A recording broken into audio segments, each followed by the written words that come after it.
Welcome to Elisha Space, a sanctuary for healing, growth, and authentic conversations. I'm your host, Elisha, counselor, author, and someone who believes that no wound is too deep for restoration. Today's conversation is one I've been looking forward to because it sits right at the intersection of trauma, creativity, and resilience. My guest is Dr. Ronda Wells. She's an author who knows what it means to walk through the fire and come out telling stories that bring healing.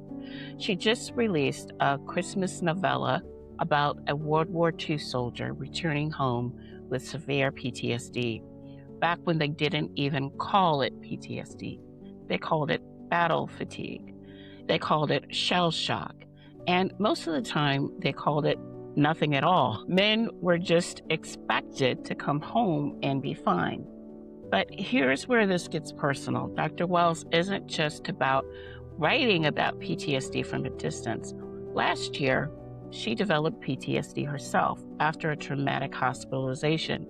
And what she learned about healing, including the powerful role that creative arts has played in having expression, has played in her trauma recovery, is something I believe will speak directly to someone listening right now. Whether you're carrying your own trauma quietly, whether you've been told to just get over it, or whether you've been searching for a way to heal that goes beyond talk therapy, this episode is for you. So before we begin, I want us to take a breath together. Breathe in with me. 2, 3, 4. Hold 2, 3, 4. And slowly release 2, 3, 4, 5, 6. You're in a safe space. Now let's get into it. Dr. Ronda Wells, welcome to Elisha Space. Thank you. I have so been looking forward to this conversation. Would you mind telling the audience a little bit about who you are and what led you to your writing? I'm a family practice physician by certification, and I worked in practice for about 3 years and then realized trying to have babies and raise small children, there was no such thing as part-time family practice. So I ended up going to another field called occupational medicine, which is clinic-based, where you go see the doctor if you're injured on the job or if you need a physical or drug screens. I did that for a while, and then a mentor from medical school called me right after my daughter was born and said, do you know how to use a computer? Well, yeah, we're talking 35 years ago. Yeah, kinda. She goes, well, I want you to come. Would you like to work for me like 1 day a week here at Anthem Blue Cross Blue Shield? And I'm going to go, sure, I'll go try it. So I trained on their computer system while my daughter was in her spring. It was so cute because the nurses kept coming around to look at her. So anyway, and they all remember that's how I trained. So I started 1 day a week, and 5 years later, I ended up full-time as one of the medical directors at Anthem Blue Cross. It was just because they kept firing all the people over me. They kept merging and firing and merging, and I just kind of got left finally. But what it led to was a niche job that I still hold, and that is a transplant case manager with a program that actually takes solid organ transplants and bone marrow transplants out of their regular insurance system, moves them across country if they have to, wherever we need to go to get them a care. It's a specialty care network, so to speak, and we case manage those cases. And I work with the nurses that I worked with like 30 years ago. So, wow. Yeah. Wow. And then I started writing because they wanted me to do medical policy. So I started doing medical, but what I really wanted to do was write fiction. But it was a good outlet, right? It is. I realized, it's taken me a long time to realize this, that when I write, I relax. Right. Me too. That's when I'm the most relaxed, is when I'm Right. sitting here writing fiction and doing all this imagination and stuff. So I had like 6 or 7 full drafts sitting on the shelf, and I was still trying to get traditional published. And I had been so close, so many times with agents, one thing or another.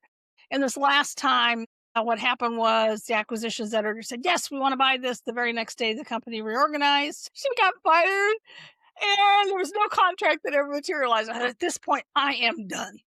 Mm-hmm. So what I did was I actually took a class with Peggy Sue Wells and on self-publishing, and I decided I was going to independently publish the story that I had in mind. It was based on an Indianapolis Christmas tradition, and go from there. So, and then I'm publishing the others that are on the shelf. So, And well, just doing a little brief plug for you guys now. yeah, So we're part of, okay, I'm going to say it wrong, Author Writer Speaker Association. ASA, yeah, the Awesome. association.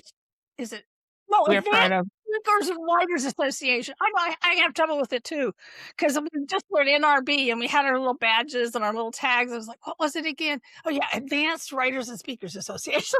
I'm so used to saying ASA. I So know. us being part of ASA, Peggy Sue Wells is She is another author that is prolifically published.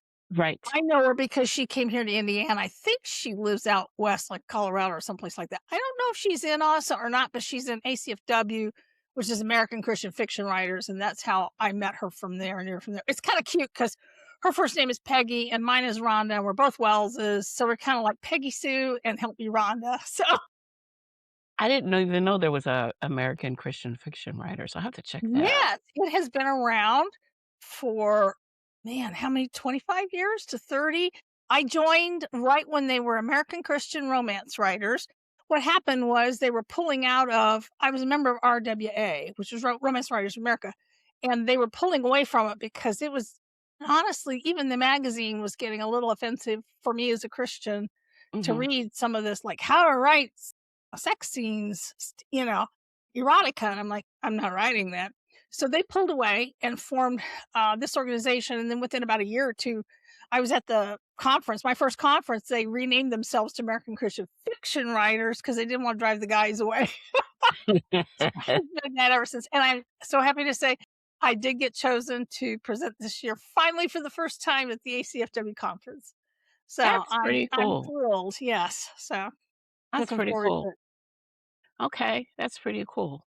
So you carry a lot of hats. You're an author. You are, someone with a medical background. How do all these pieces fit together in your story? Somebody asked me, why did you make Jack with PTSD? And I realized what happened just as you were talking, that I had written most of the story for the Christmas Cherub prior to being hospitalized for pneumonia. And I needed the rest of the story. I had probably had about 30,000 words originally anyway. I was working on a screenplay, and my Hallmark mentor said, if you've got a novella, you'd be better off publishing it because Hallmark and others they like having, IP behind the screenplays. So, well, I can do that. And it'll be a good experience for me. I learned a lot. I learned a lot of wrongs. I stepped in every hole. You can do it wrong. I did it and wasted some money. But then again, you learn. So, but that's when the PTSD occurred because of the hospitalization. As a doctor, I don't like hospitals.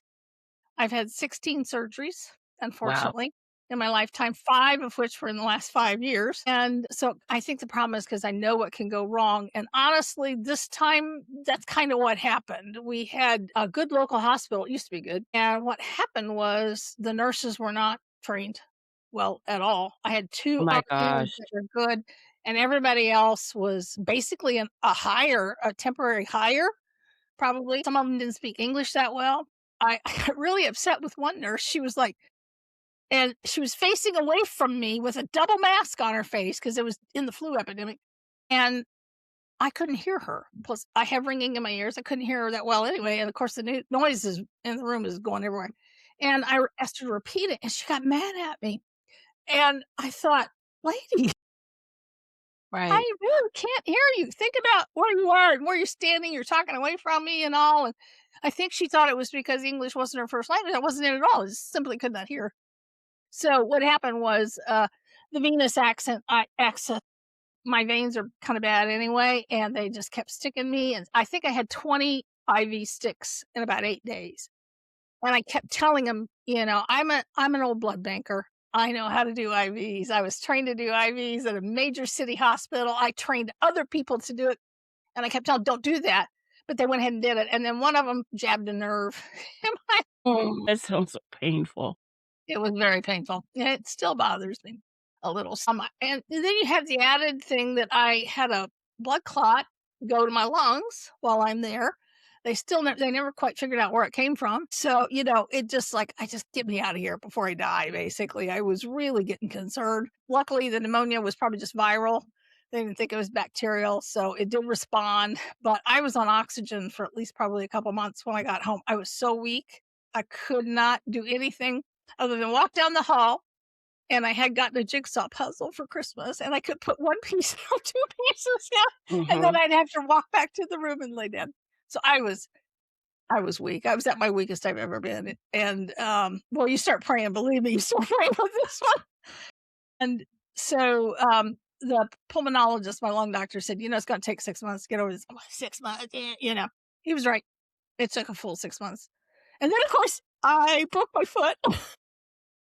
Oh my gosh. Yeah, I just stepped off a curb wrong. I really just sprained it. That's what it felt like. But it just kept getting worse. I had broken a small bone. And of course, there were tendons attached to that bone. And so I had foot surgery the day after Christmas. I'm out of the cast, and tomorrow is the day free. I think I'm just in an elastic brace from here on out. So I took the clunky boot to the National Religious Broadcasters Convention in Nashville last week, and it did not go well. So I just went back to my regular ankle splint. But it did leave me. I didn't realize I'd had it until I related what had happened to my rheumatologist. And I mean, I saw her probably just like a week or two after I got out of the hospital, and she looked at me. She goes, "You've got PTSD." I'm like, "What? Me? Mhm. What are you talking about?" She goes, "Oh no, it's a real thing. You had a bad hospitalization. You were scared." I said, "Yeah, I was scared," and I was very frustrated. Nobody was listening to me as a patient. And they kept taking the blood pressure wrong, and it hurt because 'cause they've got a muscle disease. It's just like they just did not listen. And I thought, if they don't listen to me as a doctor, what are they doing to the regular patients? Right. Um, yeah, so I got over it, healing and, prayer and certainly reading. And so the joke of it all is, when you said that, I realized that's about when I started writing the rest of the novel, because it was due in July. We were gonna launch in July for Christmas in July.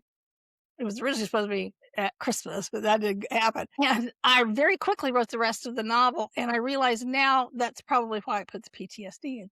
I gave him battle fatigue. I was going to give him a wound, and I just poured right out. So I'm sure that's what happened. So I bet it was even doing that was kind of therapeutic anyway, using that. probably, yeah, I had to read a lot about it, do a lot with it, and I realized, oh, yeah. And I was molested by an uncle when I was 8 years old. It was one of my Mhm. mom's brothers. Mhm. And I've been working on a memoir about her because I wanted to find out what happened with her childhood. She was orphaned, and she had all these stories. And when I started putting things together, I thought, some of these stories don't add up. Where was she when this happened? And then I started doing more and more investigations, and I realized that her older brother had probably raped her when she was 7 years old. And that was the trauma of her life, and explained her claustrophobia and her anxiety. Just it's explained everything. And so, of course, there was nothing about counseling and healing back then. Mhm. So, you Except know to point out to you something's wrong with you. Right. exactly, Right. exactly. And she Right. was so high functioning, so smart. She was a nurse. That's how she gave back. I mean, she was a nurse for 45 years, and a good one, which is why I know bad nurses. Mhm. Mhm. You're not my mother. But anyway, so, I had it as a child. I remember probably took me a year before I didn't think about it daily. It was shameful. Mom overheard me telling another girl one time, "Oh, we don't talk about that outside Mm. the family." And I thought, "Oh." So I later learned, no, that's the wrong thing. She was probably told that, I would imagine. And I thought, "No, no, no.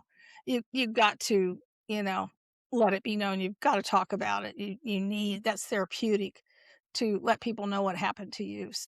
And I even in the memoir, I know that it really was incest, because it Right. was a blood uncle, and it carries such a deeper taint that it just keeps bubbling in the back of your head.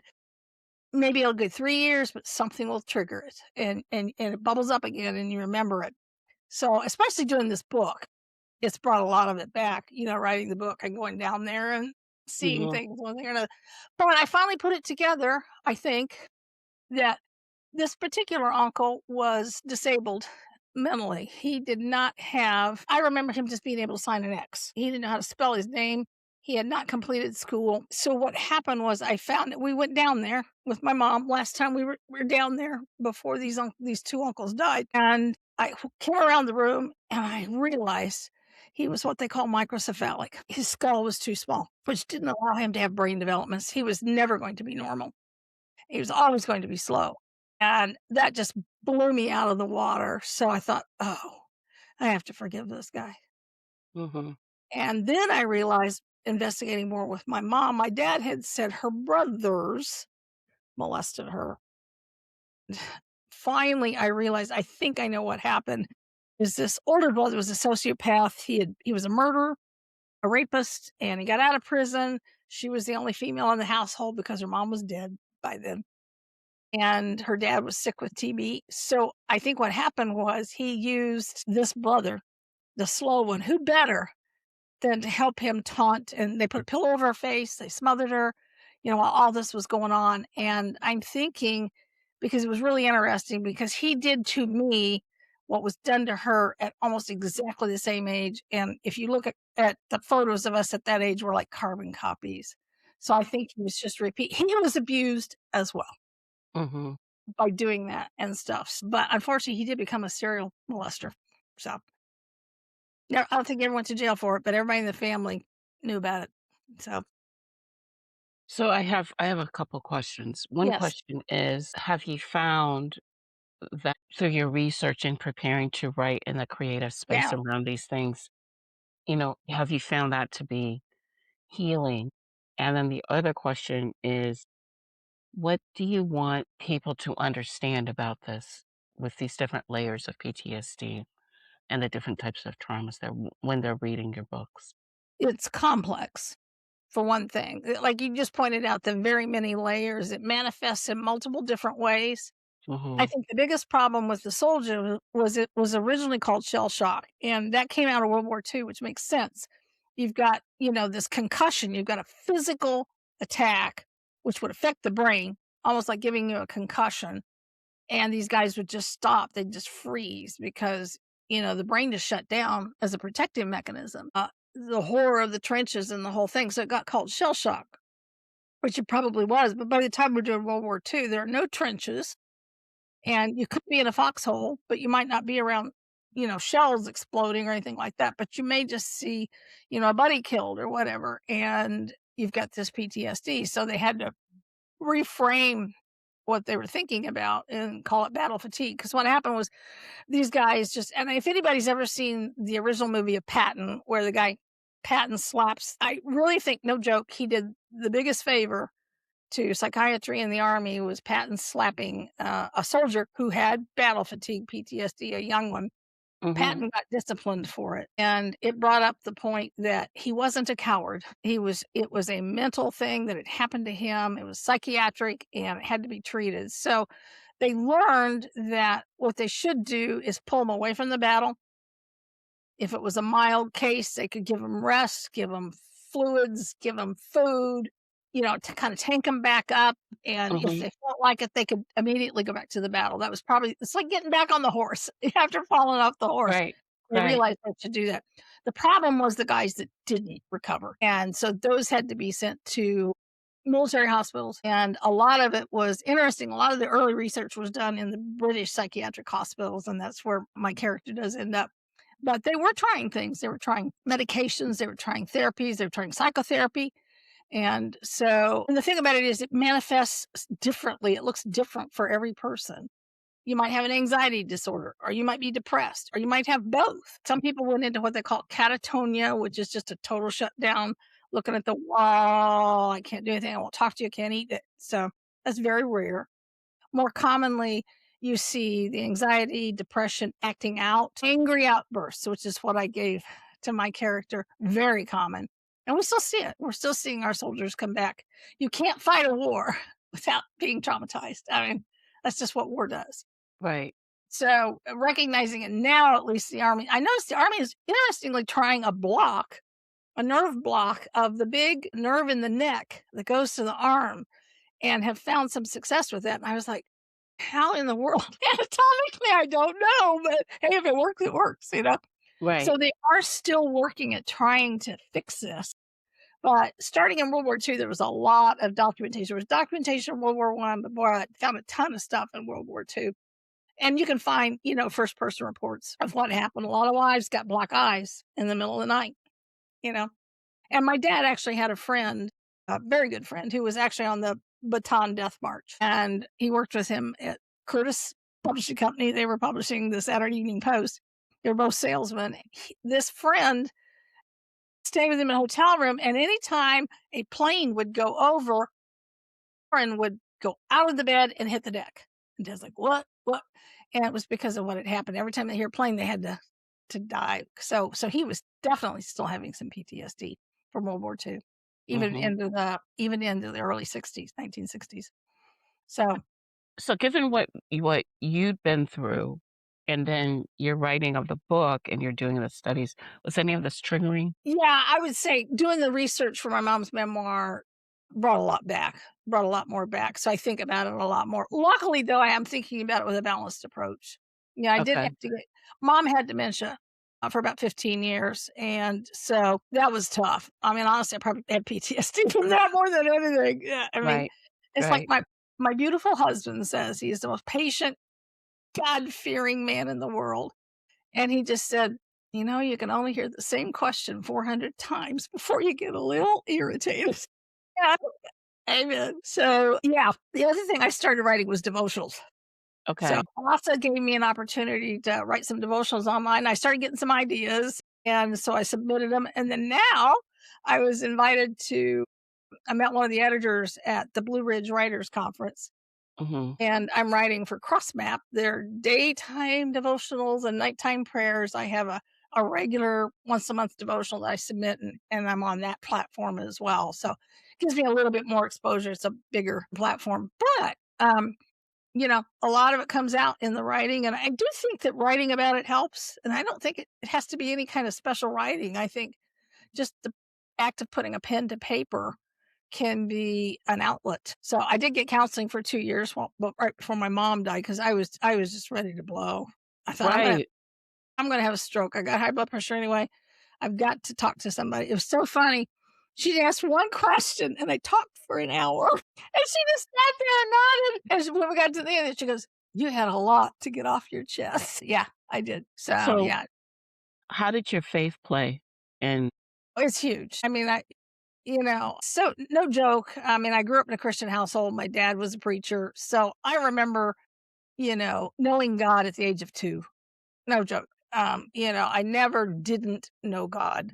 So that's a huge advantage, I'm sure, than people that grow up and they have no clue who Jesus is and don't know the Bible and don't know the Bible stories. But honestly, my favorite book as a kid was my Bible story book. And I read those stories over and over and over again. I swear that's one reason I became a writer was all of those stories were just, inspiring. So something I find very interesting is that whenever I'm going through something, I honestly wonder to myself, like sometimes, like how do people get through this without Jesus? I don't know. I don't know. I don't know. I don't think they do well. There was a point where my mom had her major stroke while my dad was in hospice. Hmm. And so I remember running to the facility because I was called. It was one of those episodes where I had to follow the ambulance to the ER or something or another. And I remember being so stressed in the car. I got to get to the ER for mom, but what are we going to do about dad? And I realized, it is a demonic attack. It's coming from the other side. And I knew that. And I just screamed out loud, "I will not yield. Hmm. Satan, I will not yield." I screamed it several times. I will not yield. And somehow that helped Hmm. because I basically told him off, said, "Get away," because none of this is going to work on me. And I do think things got better after that. So Okay, well that's good. sometimes you have to shout at Satan. It always it helps. Yeah, It it helps. really did. If somebody is going through a difficult time and they feel like God's abandoned them through their PTSD or their trauma, you know, what would you say to them? Go to the word. Go to the word every time. I would start with Bible study, things that you're familiar with, and the Psalms. I think are probably in Lamentations. Proverbs contain some of the greatest wisdom in the world. I mean, the Psalms are laments. I mean, if you look at some of Right. them, they are David is in a very dark place when he writes some of these Psalms, as were some of the other But Psalms. if you think about it, David was, like, in a state of PTSD since he was a little kid, Well, probably so, good thought. I mean, he because, had like, a throwing giant the audience, attacking a you know what bear, I'm trying with bear, what happened with a lion. Goliath, right? Yeah, yeah, and Then then he he walked faces over, the cut his head giant. off. I mean, Yeah, I that's mean, a lot for a little kid. a lot. Yeah. Yeah, and then Saul is trying to kill him. He's Right, told to play the harp for Saul the liar, and he's playing, making music, and then the king throws his spear on him. I mean, that had to have been traumatic. And so, yeah, he did have a lot of trauma, which probably explains maybe some of his later, you know, choices. Right. yeah, choices. Um, Probably wasn't the best parent in the world. He certainly wasn't the best husband. But Mm-mm. it's interesting that with Bathsheba, I think maybe she must have been his soulmate. He's a murderer. He's a Right, first-degree murderer, and he right, knows this. And boy, I think Nathan I would have loved to have been there when Nathan said, "You are the man who took right. the When you sheep." call him to the carpet, right, Yeah, and I think David says fell on his knees, and he realized, "I gotta repent." And it says that David is a man after God's own heart. So as you pointed out, there's nothing that can't be forgiven. I right. truly believe if Judas had repented, Oh, yeah, absolutely. that he would have been. Right, and he would have been received by the church. I mean, if we can, receive Saul, we can definitely receive Judas, you know? Exactly, exactly. But I think Judas maybe didn't have the faith. Right, We don't really know if he believed, honestly. I mean, he held the purse, he went around and did stuff, so we don't really know who Judas was before he became, was he a scam artist that right, decided to right. steal from this group of True, people? I don't know. true. We don't know. In your studies and in my what I see in my practice is that when people are dealing with trauma and they have PTSD around it, that there's a lot of shame, right? Yes. Oh, yes. Oh, I felt so ashamed after the molestation. I mean, I did the right thing. I immediately ran and told my mom. And oh man, she came out of that bed like a rocket and said, and the best thing she ever did, she grabbed me by the shoulders and she said, "This is not your fault." So, and off she took. And then by the next morning, my uncle was gone. So it turned out she marched him down to the bus station in our small town, put him on a bus and sent him back to Kentucky. So, and I always asked him, why did you do that? He should have been arrested. Later on, I'm working with a child abuse counsel for 10 years, obviously out of my own experience, drove my desire to do that. And she said, I was afraid your father would kill him if he found out. So I sent him back. I was like, okay, Right. probably a good plan, mom. The other thing too about it too, Rhonda, is that the laws were different back then. Oh, yeah. Oh, yeah. You're right. I don't think they would have filed a case. Certainly what Wow. I know of child abuse and stuff like that, they wouldn't have, uh, it was inappropriate touching on his part, trying to, touch me, but I got away from him. Uh, and it leaves you with a shock, and like I said, it just leaves you with this shamefulness, and what happened to me, I call it minor, I know it was incest, but even just minor things can leave, a deep mark, and I had patients who had been incested by their fathers for 16 years. Right. I'd had some really bad cases, and they were definitely, damaged far more psychically than I was. So, but it's still there. It's always there. The shame went away with time, but the memory of that event is still like kind of, yeah. What does restoring you look like in this season, considering all the things you've been through, which Well, came let's from see. this book? Hopefully 2026 will be a better year and I won't catch the flu. That'll help. That'll help. Let's see, I also broke a tooth in the midst of all this, and it Oh my gosh. had breaks, so I had all these dental appointments, and you just wouldn't believe what I had to do to try and keep this tooth, and then, of course, I had the foot. So, hopefully, 2026 will be injury and disease free, Woohoo! and I'm releasing a contemporary romance in June, one off the shelf called Harvest of Hope, and it is Love about that hope. name. And I just got the edits back from the editor, and the cover just came back from the designer. Hannah Linder just knocked it out of the park again with this cover. I mean, I love the cover on this one. She did the Christmas cherub, and it is, My gosh, I love yeah, it. wasn't that Yes, great? She just did a yes. phenomenal job with that. Like I said, it's based on we do actually have a cherub that goes on a clock in Indianapolis. I just wove a fictional story around how it got created and everything. But and no, it doesn't have a magical wink that can tell true love, but I gave that to it. So, but it goes out every year between Thanksgiving and Christmas. And even though the store that originally put it up there is no longer in existence, the city now owns the clock and the cherub, and we still maintain the tradition. So, that's kinda where it came from. But anyway, but yeah, so the cover's ready for Harvest of Hope, and then there will be a second Christmas cherub book. I'm working Awesome. on it. Yeah. I was told by my readers and my first book club people, like, "Oh, you are writing a next one." I was, "Oh, wow, really? I didn't know." She goes, "No, you are." So, working on it. Don't you love it when people love what you write so much? They're like, "Okay, we're." Yeah, I was blown away. These women all, "We love it. We love your characters." Like, honestly, it was embarrassing. A couple times I think they knew the book better than I did. They mentioned something when I had to think for a second. Oh, yeah, okay. The dumbest thing I did, though, was and I'm not alone in this. 5 of us missed it. In the first edition, if you will, the villainess actually was in the wedding ceremony. Mhm. She wasn't supposed to be.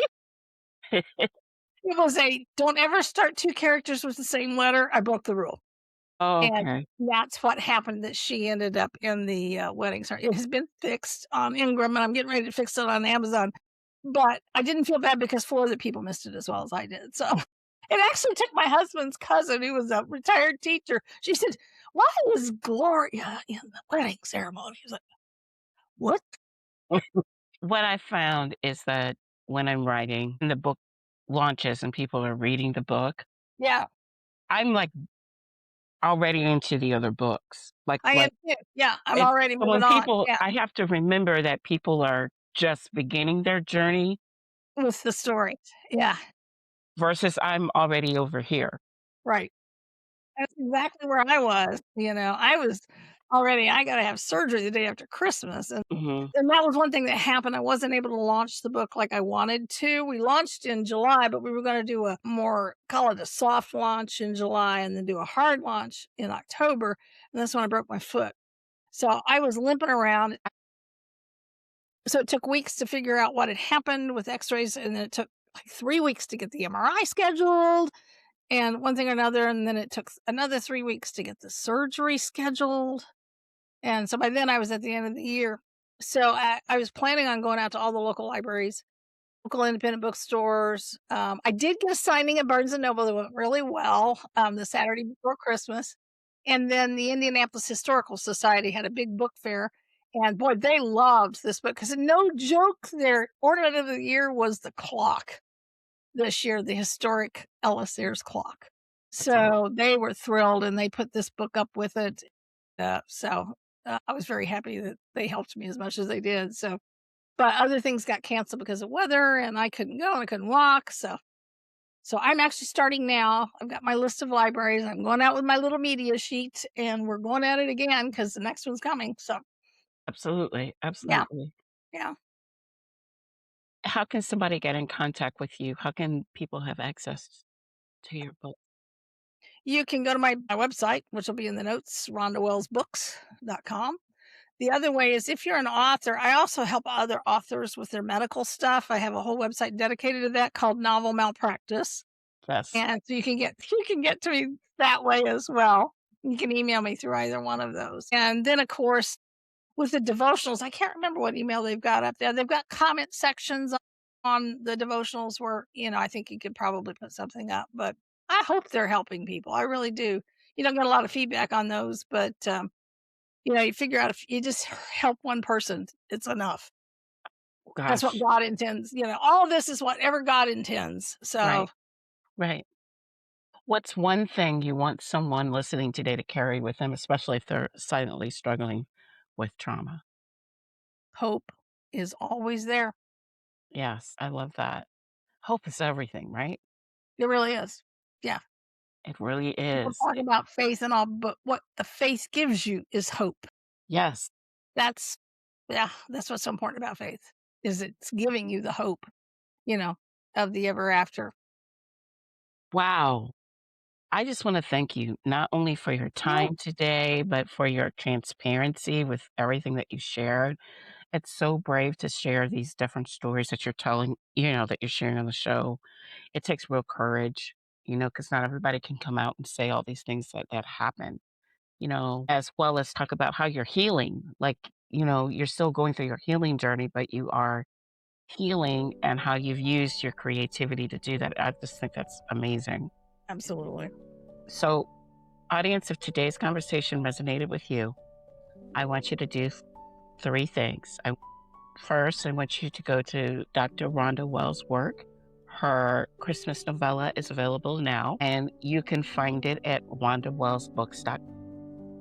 And if you want to learn more about her story, visit novelmalpractice.com because that also helps with the creative practice as far as that goes.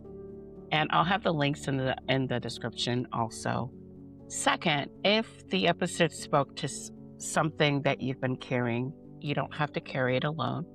Share this episode with someone who needs to hear it. You never know whose healing starts with pressing play. And then third, subscribe to Elisha Space and turn on notifications so you never miss a conversation. We're here every week building a community of people who are choosing healing over hiding.